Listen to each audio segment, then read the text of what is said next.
Has lost two of its own citizens at the hands of Islamic State militants in recent days. The killings fanned calls for Japan to change its pacifist constitution and allow its long-constrained military to conduct overseas rescue missions, something that really irks nearby China. Well, let's get more perspective from James Corbett, editor of the independent news website based in Japan. James, thanks for joining us here on our team. So, what's going to be happening in Japan as a result of the killings? Will they push Japan into changing its long-held pacifist stance? What are your thoughts?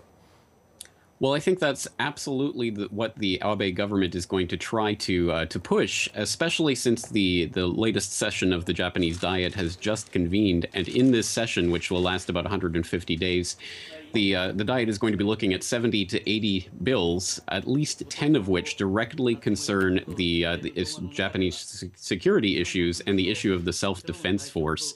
As just last year, the Abe government began a push to try to reinterpret the Japanese constitution, which has hardwired pacifism into the DNA of the Japanese state for the past 70 years, and to try to make it more militarily aggressive. And this seems like almost like a late Christmas present for the Abe government, because it stirs up the Japanese population and makes that militarization agenda more palatable to a traditionally pacifist nation. Well, there is also speculation in Japan's media that the authorities knew about the kidnappings but kept quiet to provoke the hostage crisis. Can you comment on that? Yes, in fact, that's not speculation at this point. The Shukan Post had, which is a weekly magazine here in Japan, had a pretty explosive story last week that they had found out about this kidnapping back in November of last year and had gone to the Japanese government for comment, and were told to keep quiet about it because the Japanese Foreign Ministry was secretly negotiating for the release of these hostages.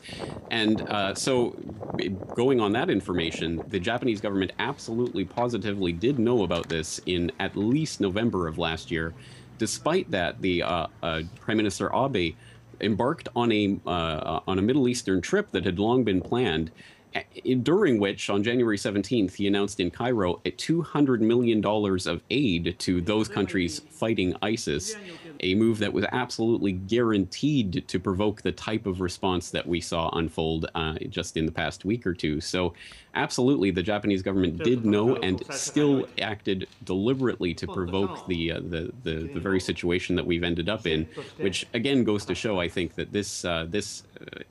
what has happened is going to be used in furtherance of the Abe government's military agenda. So if it does, I mean, if Japan does start giving its military more freedom, how will this affect the region, the countries nearby? Well, the reinterpretation of Article 9 of the Japanese Constitution, which is the operative part, is supposedly going to talk about collective self-defense as a valid use of the Japanese military. The Japanese military at this point is supposedly prohibited from any overseas militarily aggressive operations.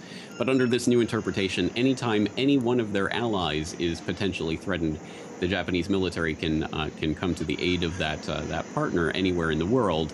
And so I think, obviously, countries like China, I think, have good reason to be worried about this, because obviously this is a step towards the outright militarization of Japan. And this has to be seen as being aimed at Japan's main regional rival, China. And of course, we've seen the growing tensions in the East China Sea over the last few years over some of the disputed islands here.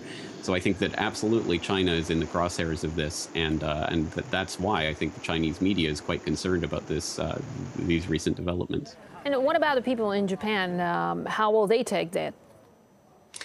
Well, it seems that the Japanese public is not reacting in quite the same way as the Japanese political class. The Japanese politicians and other politically connected insiders are calling this Japan's 9/11 and things of that nature.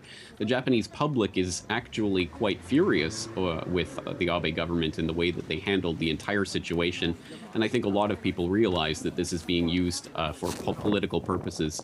And one of the most disgusting parts of this whole story is that the legacy of a journalist like Kenji Goto, who devoted years of his life to documenting the horrors and tragedy and senselessness of war, is going to be used to further a war agenda. And I think a lot of people are actually quite outraged about that. So this might backfire in the long run. or it might stir up Japanese public opinion. I think that remains to be seen. All right, James Corbet, editor of the Corbet Report.